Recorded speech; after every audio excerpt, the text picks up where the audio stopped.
Well, hi, everybody. Let's see. What is today? It is let me check on my handy dandy thing. It is April 26, 2017. And this is the weekly teleseminar for iAwake Technologies, all that involves, which involves the human brain and anything the human brain interacts with, which is like pretty much the whole universe. So it can be a pretty broad range of stuff we talk about here. But anyway, and Doug Prater is with me, co-hosting and producing. Hi, everybody. Good to see you.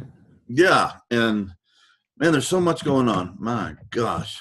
Things are really rolling on this end. And, this weekend on Sunday, I was feeling, I felt a bout of depression coming on again. And I'm, if you know my story, I suffered from crippling clinical suicidal depression for many years, off and on more than off, often. And I felt that coming on. So what can I do here? Well, I said, I got to meditate. But what I did, and I put this on Facebook, and there's been a lot of responses to it over the weekend. You can see some pictures. I grabbed my dog, got in my truck car, and headed out to the Awapa Plateau, which is this huge, expansive plain right next to Boulder Mountain over here. And I drove for 30 miles down this dirt road while I'm training my brain. Now, I don't do this at home. If you live in Chicago or New York or Salt Lake City, I wouldn't train while you're driving in traffic. But on this dirt road for 60 miles, I didn't see another living human soul anyway. And I just got out there and just drove and hung out with my dog and let her, run around. We went, and there was still snow on the ground in some of the higher things, went to the snow plains, went to a lake, and just was out there. And, and sure enough, when I got home, the depression was gone. You can see that. It was like it cleared. So it was just another indication to me of how important this technology and how important the practice is, and that we can, and if we're willing to do the work, we can overcome it. And often, but the voice of depression doesn't want you to do anything. It wants to be depressed, like to hang out, in that pain.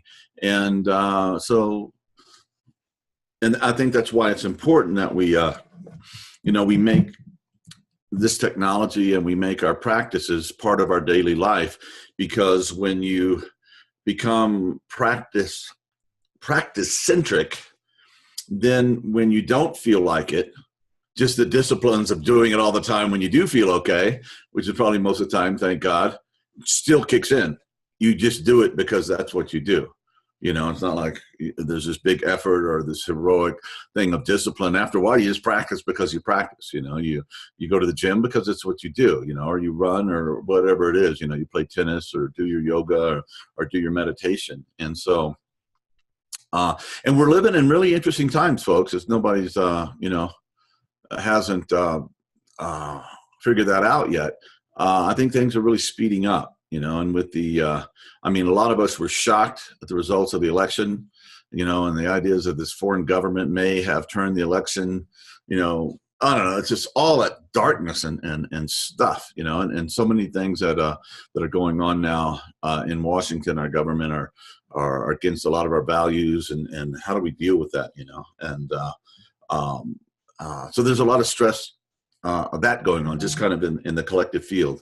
And there's wars and threats of wars and this and that, and more and more of us are showing on the planet, and different value levels, and in conflict in our country and around the world. A lot of stuff going on at the same time. There's all kinds of good stuff happening. Okay, we're learning how to. Doug and I we're doing a podcast called The Journey of Integral Recovery, and basically the tagline is wake up, grow up, clean up, and show up. Okay, and we're learning how to do that. In other words, we're learning how we have the tools, and we have the understanding of science and the human brain, and to be able to actualize what it means to be a human being, both in our bodies and our interiors and our exteriors, more than any generation has ever had. It's just remarkable. So, and it may be the stress of the times that will push a lot of us into doing the heroic effort to use the tools and use the knowledge that we have to make the changes necessary so we can become the change that we want to see. And there is no problem on the planet right now that I can think of, and you can bring one up, but that has not been created by by us, and what we're doing to each other and how we're interacting with the planet and technology and population and philosophy and religion and you name it, and greed and poverty and blah, blah, blah. That's all within our total capacity to fix. And it's also been self-created. So it is very, very, very important that we wake up, right? And I saw a thing on Integral Life the other day. Ken Wilber was talking with Gimpo Roshi, who is a pretty famous Zen teacher, was actually up here in Salt Lake, and he had anyway, he had some problems, marital infidelities, and his ego got in the way, and blah blah blah blah. And it's like, how do all these so-called enlightened Zen teachers who apparently don't even believe in ego get their asses kicked by their egos all the time? Well, maybe there is an ego. And the name of the talk, which I didn't get to read, but I think the title said enough. It says it's not enough just to wake up. Okay, and we're talking about waking up is when you have kind of a stabilized connection to non-dual ground of being reality. Okay, the deepest reality where there is no individuals. It's like they used to say, it looks like, oh, there's four little fingers here. Everything's separate and doing its own thing. Whoop, it's all connected. It's all the same thing. That kind of waking up. Well, that's not enough. And we've learned that, from transpersonal psychology and psychology, that if you don't deal with the ego, that if you don't deal with these other aspects of your being, that waking up will be, it's just not enough. It'll be interpreted in some egocentric way. Oh, there is no ego. I have no shadow, blah, blah. Yeah, watch how that turns out. The ego in the shadow kicks your ass and you hurt a bunch of other people and damage your own soul. So you got to do that. So you do have to wake up. There needs to be an ongoing contemplative, and not just wake up, but my contention is you need to stay awake. The old story, well, man, yeah, I did those shrooms in Oaxaca in 68, dude, it was so cool. And yeah, okay, well, what's happened since 1968, And a lot of us realized that. We went through the 60s and we had these initiatory experiences on psychedelics and whatnot. And great, man, it was awesome. You saw this, God, if you will. And there it was. And then you came down and where's God? Well, God's a memory, and I'm still my old messed up self. And here I go. So waking up is important. Staying awake is important, and there's no other way to do that besides practice that I've found. And these people that say they're totally enlightened and everything, I think it's bullshit, quite frankly. I just think it's bullshit. I don't think total enlightenment is true. It's like Ken Wilber said one time, saying you're totally enlightened, saying like you're totally educated. Now, what the hell does totally educated mean? It means you know everything about every subject and every language. No, it's ridiculous. It's beyond stupid. So you have to wake up and you have to stay awake and you have to grow up, which means you have to get to the highest levels of your own moral development. Okay. And you have to clean up. That means you have to deal with your shadow and you have to deal with your trauma. And you have to deal with your screwed up, outdated ideas that you got from your childhood or from your parents or from Fox News or television, wherever you get these things. And you have to restructure those and let go of the old ones and create better stories that approximate the truth in more positive ways. And these these stories, our personal myths can continue to evolve and grow as we do. Okay. So you need to grow up and you need to clean up. And the only way to deal with trauma is to go in and do the work. And iAwake is a great help for that. I had a session with a gentleman yesterday, and he took me through this hour-and-a-half process working on some of my stuff. It was amazing. Anyway, we'll talk more about that in later time, but really, really helped me with some issues. And I think because I was so, I've been doing this meditation for so long, I was able to just go into this deep meditative state, open, while he guided me through this process. It was really, really great. And then we have to show up.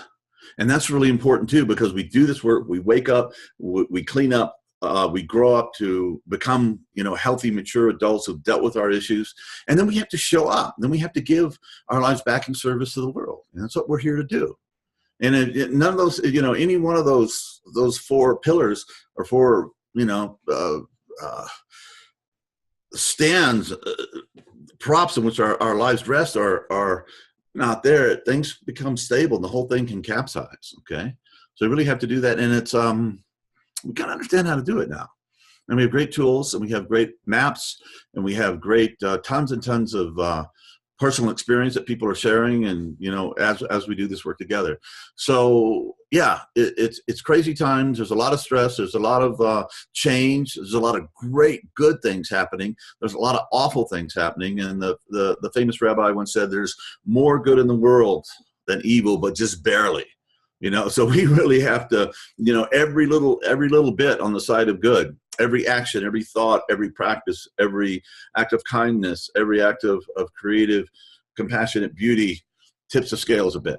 Okay. So, I was talking with Sean Phillips earlier, Strength for Life and Body for Life earlier with his brother, Bill. And he was talking about, we need to not only offer the tools and stuff, but we need to help people get structured. Let's do a 12-day challenge with support. So anyway, maybe we failed in iAwake and we could do a better job of that. And we're talking about a lot of things right now. And one last thing, when this whole election thing happened, things were looking really grim beginning of the year. And still look pretty grim if you watch the news a bunch. I did the I Ching, which I do every year or so. It's this ancient Chinese oracle thing based in Taoist philosophy, whatever. I threw the coins and I got hexagram 1, 6 straight lines. And the question was, now what? Basically, given this, what is my personal, what is our kind of collective thing? And it was the first hexagram. And it turns out, I thought it was all like straight lines, no broken lines, no flow, just stuck. And actually it's the most powerful hexagram in the 64 and the I Ching. It was very, very encouraging. It says, now's the time. The creativity, everything's going to open up now. Just make sure your motivation, your heart's pure, and it's all coming together. So I was like, wow. And since then, it's really felt like that. So that's what we're doing here. So anyway, that's a little introductory rant, and I hope you guys appreciate it. So Doug, how are you doing? Anything you want to bounce off of that or add to that or change the subject? I don't care. Yeah. The staying centered with your practice, I found, has just been so important to me. I mean, in spite of everything that's going on, and, even in my personal life, there have been a lot of really good things happening lately. And it's really tempting during those times too, to get so caught up in the other things going on that you neglect it. And I realize too, that I'm preaching to the converted here, as it were, but one of the best things about iAwake is that all you have to do is hit play. Maybe you don't feel like it. Maybe you're not in the mood to sit down. You've got other things going on, but all you have to do is hit that play button. And it's amazing how fast you can get into it when you come back to that place. You just take that one small action in the right direction and it snowballs, or at least that's certainly been the case for me. So I appreciate that too. John, you were talking about the ego and all that earlier.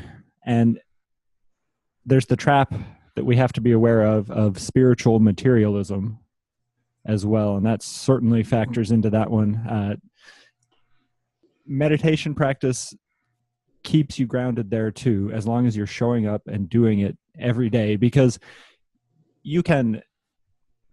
Hey, Doug, can you define spiritual materialism before you go on? Maybe sure. People don't know what that spiritual materialism is a belief that because you are more spiritual than others, you are better than them. Because you are more enlightened than you are better than other people. And it's a trap of the ego, because you think you're doing the right thing and growing in these important ways, not seeing how that is actually the ego sneakily coming back in and taking over. It's unfortunately something that you see a lot in people who are otherwise very spiritually developed. So staying aware of that as you continue your practice and continue your growth is a challenge and an important one to be aware of. Staying humble makes the biggest difference in the world as you're going out there, recognizing that we're all the same as everybody else. We have different strengths and weaknesses. We grow and develop in different ways. I've got my stuff that I'm working on, and everybody does. No matter how well developed you are in one area or I am in one area, everybody's got their stuff. And so remembering the connection has been just tremendously important, and is important to keep your mind on. Yeah. And a good antidote for arrogance or spiritual materialism is suffering. And the universe seems to be pretty faithful to hand that out as needed. And in my case, I've been crushed into dust a few times, and yeah, my ego's still an ego. But somebody said the ego's a great tool; it's a terrible boss. So it's just you put it in the right perspective. And yeah, and if you're on an ego trip, we're all on ego trips, to lesser or greater degree. But if you're on the path, I think the universe or God, however you want to say that's pretty faithful to give you what you need to,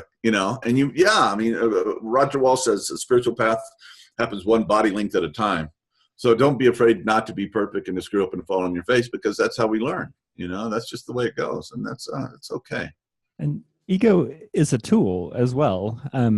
Learning how to use it is important. You were talking earlier about showing up as a really important part of the practice, and without recognizing the good things that ego can offer, you won't have the courage to show up. The flip side of the coin, the unhealthily developed ego, doesn't think that it has anything to give. And so learning when it's appropriate to lean into that is valuable as well. And that's why it takes continuing to focus on it. That's certainly one that I've had to learn over the past couple of years, when I was hiding out, not doing my work, not showing up in the world. Yeah.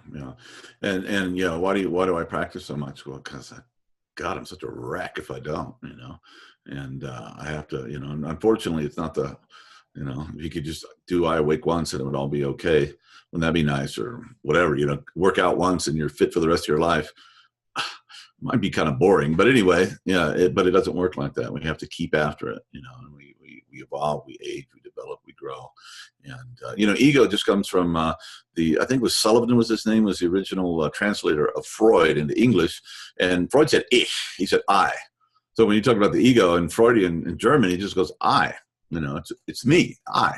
But he didn't know how to translate ich. He didn't want to say I, so he developed this Latin word ego. And it's not like, it's just you. It's just your sense of yourself and who you are, and all that complexity. And egos are amazing things. I mean, the way we can repress and bring forth and change and adapt. And I mean, they're really, and egos have this kind of pejorative term, but it's just a sense of I, and as Ken Wilber said one time, he says that the problem is not that our egos are too big, it's just they haven't grown big enough. In other words, he's saying the sense of self has to expand beyond the individual to include all things eventually. And that's what spiritual practice helps us do. So that's what we're working on here. I always liked the metaphor of the car when it comes to ego. You take a car and you remove the tires. Is it still a car? You remove the steering wheel, is it still a car? And at what point is it no longer a car? So looking at the self in that way, what actually is the core thing that makes us is an interesting way to look at it. And at the same time, we're still here. We still exist. To say that there is no ego or there is no self is not to deny the fact that here we are. It's just that this thing that we hold so tightly, that we cling to, that we think is so important, that is us, isn't what we think it is. Yeah. And realizing that is a powerful way to help connect with others. Oh, thank you, Doug. Hey, anybody else have anything you want to, Doug, can you tell people how to? Sure. If anyone has anything they would like to ask or like to share, you can raise your hand or type in the chat. Yeah, and it doesn't have to be about what we've been talking about. It can be any old thing or any new thing.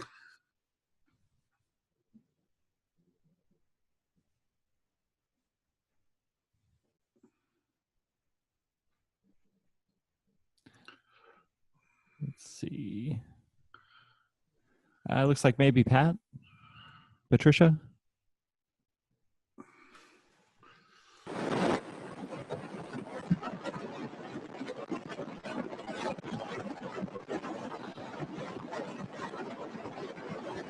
Patricia may be an alien. I'm sorry. The only sound we're getting is pretty kind of strange. Yeah, alien having voice. trouble hearing you.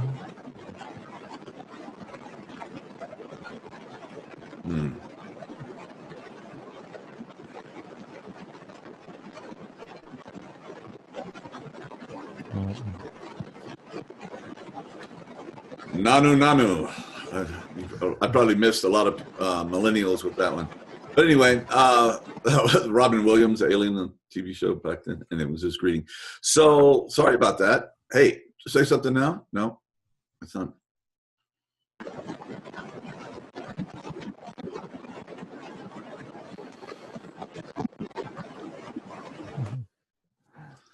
You could type it in your link if you had a question or a comment. I mean, in the chat. Hello? A human. Hey. Hi, this is Sharon EPA, not the person with the driving background noise. Okay. But two things. One, John, if you want to borrow this or, hand off for your next, integral recovery book is, and I relate it to, ego is, my character defects just wear cuter outfits nowadays. I just dress them up. They just look better, but they're still there, And, the other is I'd be interested, Doug, in what your daily practice is and what your, currently, favorite iAwake tracks that you're working with. Great question. Well, my practice actually has several parts. I am doing my best to balance the four important things: my mind, my body, my spirit, and my shadow. So I start each day, and I will go into the meditation here and share about the iAwake tracks. But I start each day by reading nonfiction from a book for 15 minutes. So easy to get lost in all the articles and blog posts and other less consequential things that we read today. So I make sure to pick up a book with a long, deep argument and, stimulate some deep thinking for at least 15 minutes at the start of the day. Next, I go into my meditation. I work pretty regularly with PMP 3.0, and I usually stick to tier 2 in that. Although I must say I am quite fond of the gamma and hyper gamma tracks and make sure to do that at least once a week. Lately as well, I have been spending time working on a program that is yet to be released, yet to be developed, that I have engineered, and I have been working with those tracks, warming up in the morning,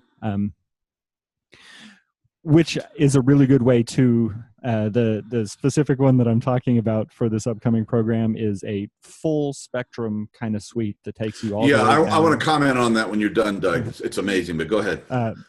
All the way down into deep delta, all the way up into gamma, and then balances you out at alpha before you go into the day over the course of this. So I have been working with and testing that out, in addition to listening to it before some other meditations, depending on how long I have to practice that day. From there, I jump into my exercise, which I keep. It's a 5-day-a-week thing that I keep just as long as my exercises. And then later in the day, before I'm getting ready to bed, I close that out by journaling my thoughts from the day, the things I'm grateful for, the things that I'm happy that I did well that day, and the things that I need to continue to work on. And making sure to do those things every day has done a lot for me over the past couple of years. It's been now to really turn my life around. Back before integral recovery, I was in a very different place, and that combination of things, and it took all of them, continues to be my centering force as I go throughout my life and my days.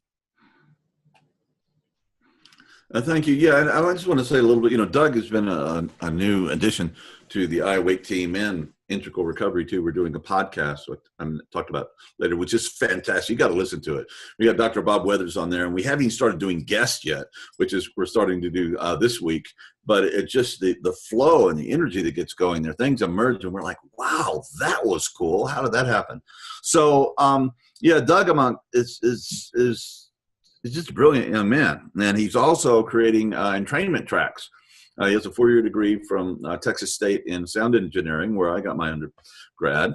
And he's created this thing, and we're calling the whole series Stealing Flow, kind of riffing off the book Stealing Fire. And we're talking about going to these super flow states where you can just achieve and create and think and write and talk and perform, whatever it is, whether it's sports or music or art or intellectual stuff or teaching. It's amazing.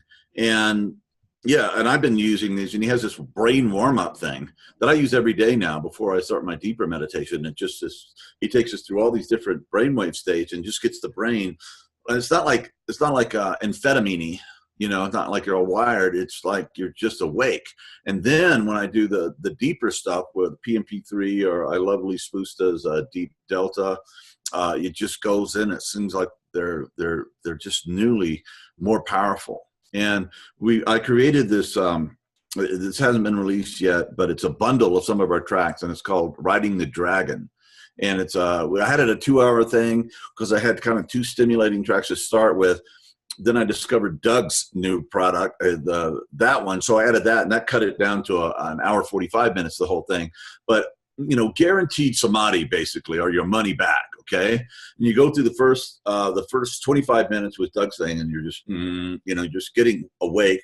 Then you go through I think 2 PMP tracks, and we add Deep Delta onto there. And for the one hasn't been released yet, but everybody's done that. It's just like, holy mackerel. What was it like for you, Doug? You did it this weekend. Yeah, it was a really powerful combination. You know, for one thing, I normally only sit for 45 minutes to an hour each day. So doing a long hour and 45-minute session, I think anytime you practice longer is a good way to push to that next level, as more is more, basically, when it comes to meditation. And sometimes those last minutes are really where things start to pop up. But exactly, this particular arrangement of the tracks was just unbelievable.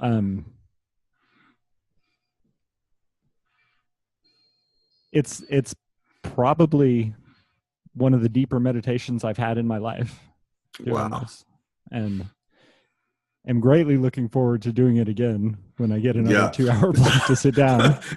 And I'm getting ready to release it for everybody. And it's going to be like, hey, if you just want to do a 20-minute meditation a day, or a 10-minute, or 5-minute, or a half hour, or 45, or an hour. I mean, that's pretty heroic, an hour. But if you want the real thing, and I wouldn't even recommend that you do this every day. I think maybe on, you know, Saturday, whatever your Sabbath is, or Sunday or something like that, just do that. That sets a tone for the whole week. And your other meditations throughout the week are deeper because you did that. So, you know, it's like not everybody's supposed to, you know, run a marathon. Not everybody's supposed to bench press 300 pounds. Not everybody's supposed to do this stuff. But if you want to do it, if you really want to have you stay tuned, it's really amazing. So anyway, we're constantly evolving and creating and trying to get better stuff going here. But right now, it just feels like the pipeline is just full of really, really good stuff that's coming out. And of course, we use this stuff. So I'm very excited about it. Also, it would be good to, you know, if you're making a change in your life, new job, new relationship, new phase, you know, all of this stuff, it's really good to have the times where you go down into, you know, you work through all your mental chatter and this, and the last 40 minutes or so, you're just in that deep zone of just stillness and presence. And at that point, deep insight and wisdom can just kind of emerge from that place. And that's good. You know, we need wisdom, and we need intuitive guidance to run our lives. Otherwise, we're just, you know, trying to figure it all out in our heads, which are wonderful for doing some things, but not for that kind of endeavor. So that's coming down. That's coming down the pipeline too. And I'm really excited to get you that to you as soon as possible. John, we have, Teja, wondering when we're going to release it. Riding the Dragon. We've been talking about that and still haven't set the date in stone for it yet. Yeah. No, we haven't. And I'm sorry to titillate like that and not deliver, but thank you, Teja.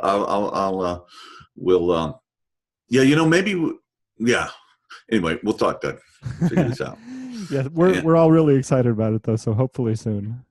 And I think part of that is just what's going on. So much creativity is happening right now, and so much goodness is coming out that we're we're just stymied with, how do we get it all out in a good way? And it's not like it's the opposite of writer's block or something. It's just like, river flow or something like that. And anyway, it's good. Any other questions, comments? You get any? There's no question. John Scott was wondering if you have a product, an iAwake track that you like to use before sleeping. That is really good. I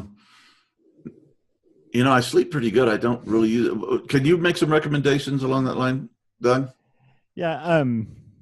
Well, again, the Stealing Flow is not out yet, but there's a relaxing and releasing track there that's pretty good. I would suggest that Deep Delta is really good before sleep, unless you use it as part of your regular daily meditation practice, in which case you'll associate those sounds with staying awake and it won't work so well.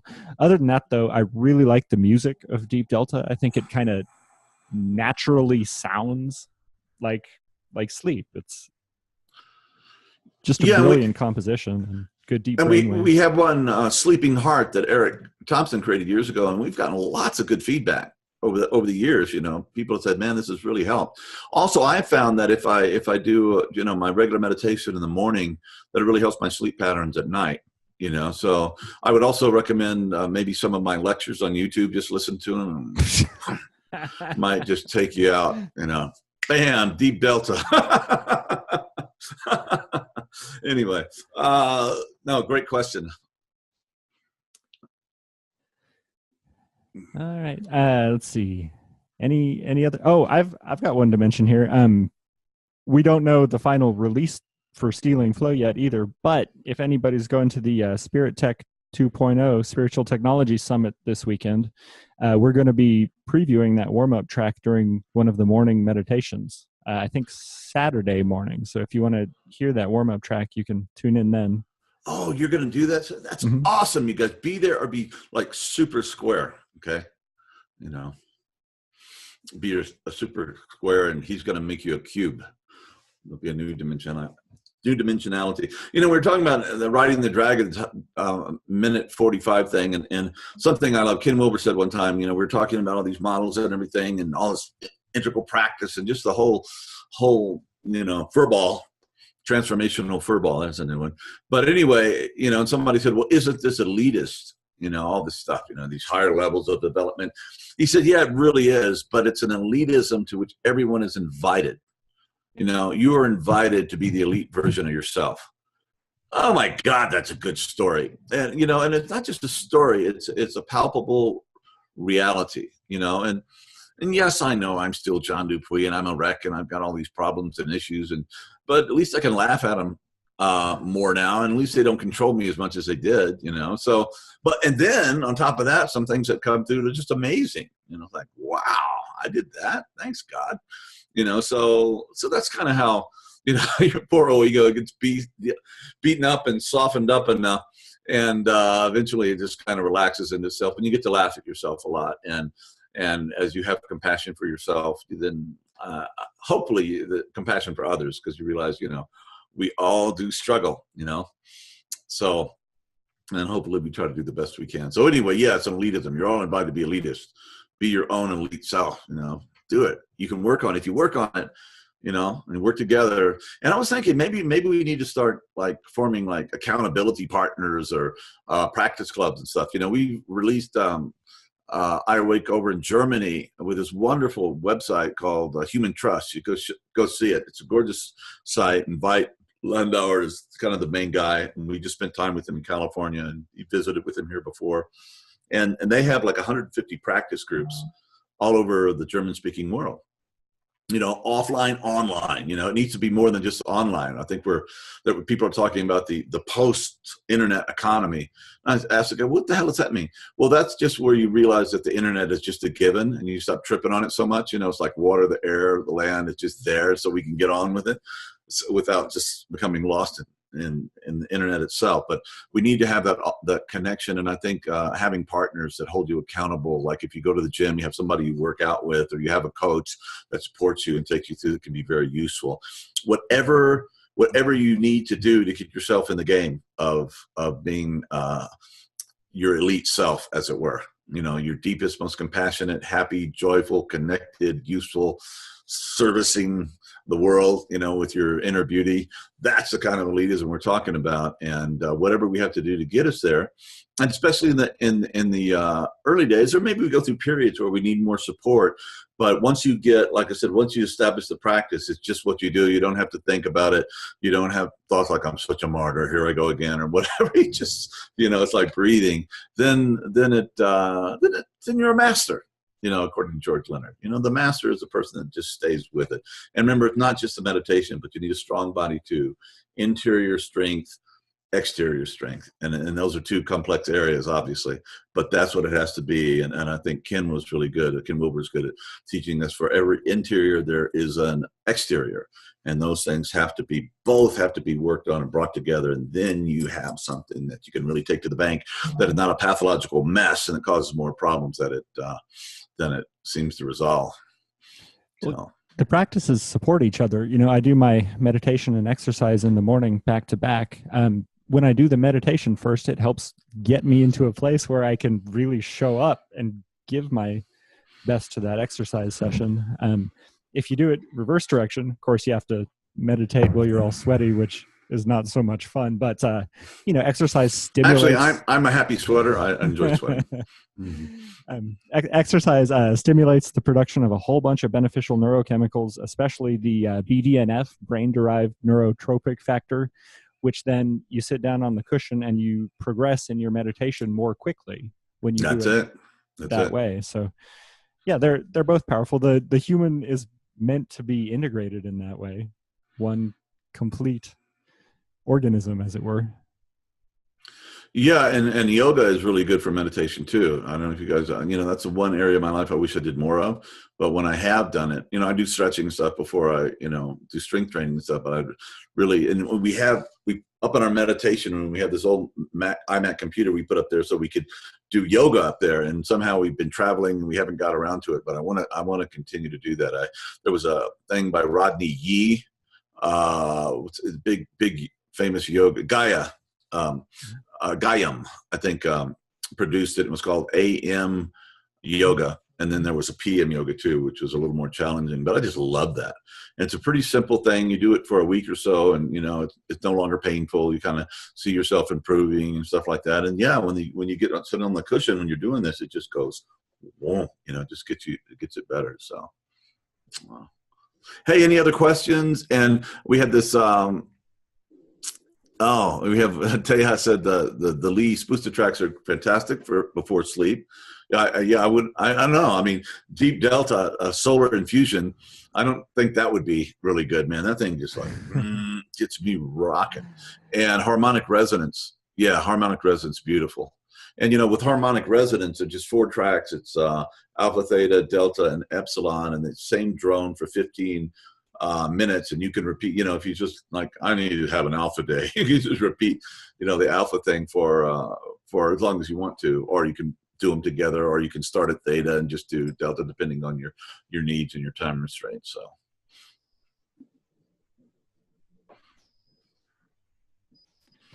Anything else? I could go on, Horace, right? Let's see, any other questions here that I missed?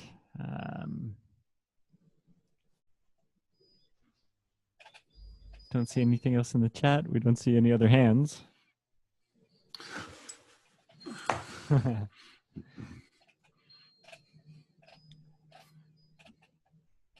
Let's see. So I jotted down a thought earlier, John. You were talking about, again, complete enlightenment and complete education and these kind of things. And I wrote down here that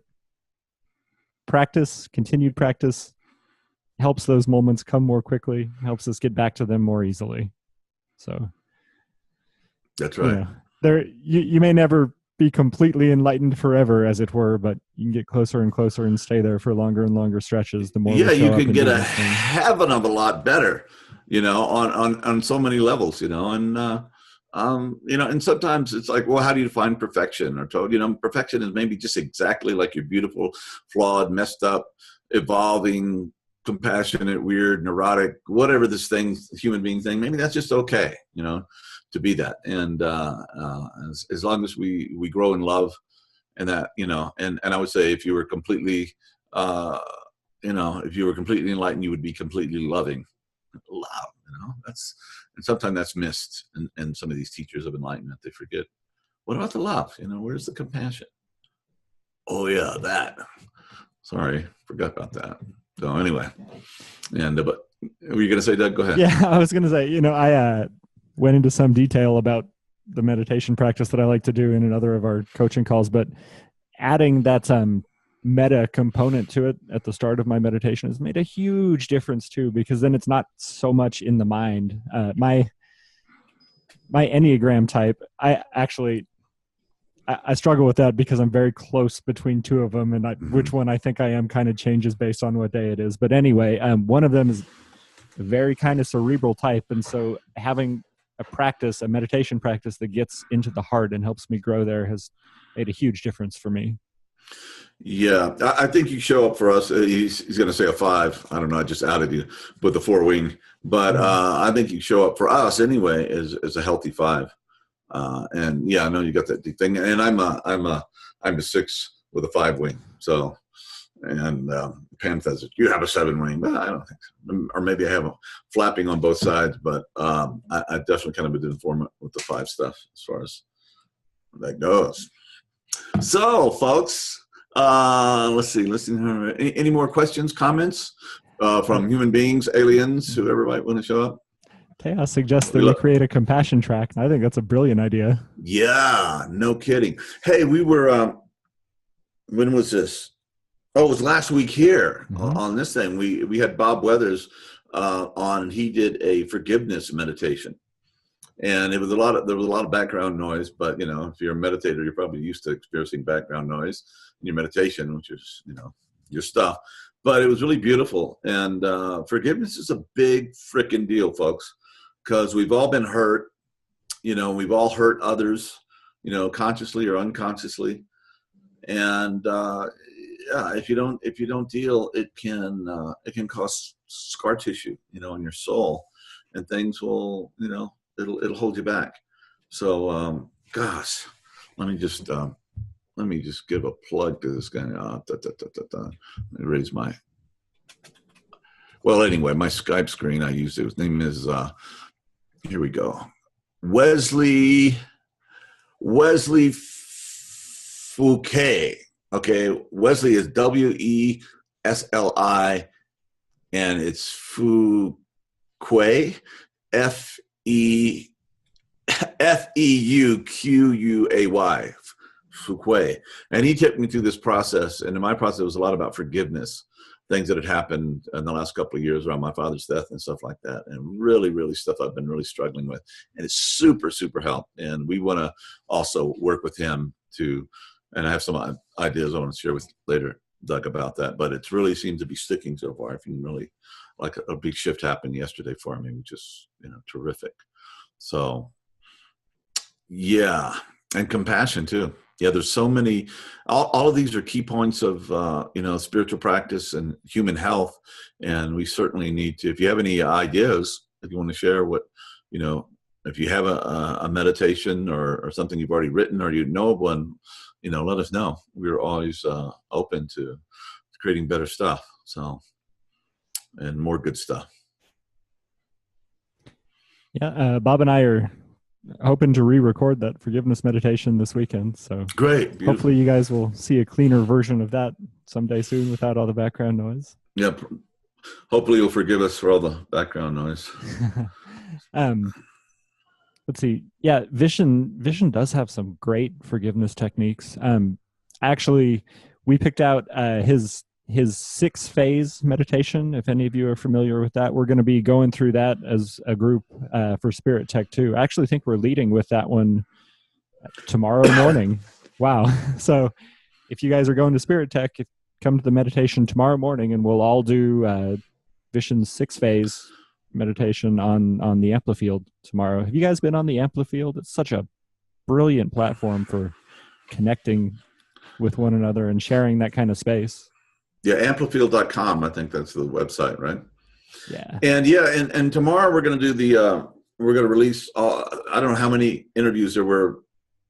There were a whole bunch, a lot of cool stuff. And tomorrow, when we're first releasing them, there'll be live questions and chats, stuff like that. So you can make comments while the lecture or while the interviews are going on. And then afterwards, later on, it's going to be an evergreen thing. In other words, this will be, you can go to the website and listen to these at your leisure, but you won't have the opportunity to make comments. And hopefully most of the people that were there live will be there, part of the chat, and can answer questions and stuff like that. So there'll be an interactive thing going on as we release it tomorrow, and it'll go through the weekend.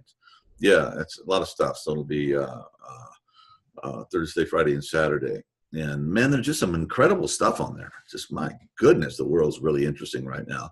And some of these people are just amazing. There's this whole movement, and being part of the Spiritual Tech Talk Summit has just like really opened my eyes to that I'm part of this bigger thing that's going on. It's not just iAwake, but there's all kinds of people that are endeavoring to use technology to help heal and wake us up and deepen us and make us more beautiful and effective and happy, etc. So there it is. And meditation has been a technology to do that for thousands of years, but what's happening now is this brilliant nexus of renewed interest in using the other things that we have done. It's so inspiring to see all these people. Technology is one of those dual-edged swords. It's all about the way you use it. It's neither positive nor negative in and of itself. It's all how you use it. So it's brilliant to see people putting it to use like this to help us all grow and live in the kind of world that we want to live in, instead of going the other direction, which certainly we see all around us too. There's more good than, at least as you were saying earlier, more good than evil in the world, just barely. Just barely, yeah. I love seeing the push. Yeah. So get on the good train. You'll help tip the scales over. So what do you any other last comment or question or anything like that? If not, we can just say bis morgen. Thank you, Teja. And thank all of you. And these things are also recorded, so you can go back and listen to them. I mean, anyway, all the stuff is going into the the internet collective memory beast or whatever it is. So anyway, love you guys. Thank you. Keep practicing. Be happy. Be the elite version of yourself. It's right there. It's not that hard. It's kind of hard, but not that hard. And the journey is lots of fun and adventurous and inspiring and challenging. And the journey is awesome. So yeah, so check out the podcast too. Also, it's on iTunes. And where else can they find the Integral Journey of Integral Recovery? Let's see. You can find it on the website, integralrecoveryinstitute.com. You can find it on iTunes. If you go to integralrecoveryinstitute.com/iTunes, it'll just take you right there, which is nice. It's also on Stitcher, and let's see, those are the main ones. Those are the most important places anyway. So I think that's it. So thank you guys very much. Hopefully we'll see you next time. And, need help, questions, comments, email us, contact us. Okay. We're here for you. Namaste, everybody. God bless.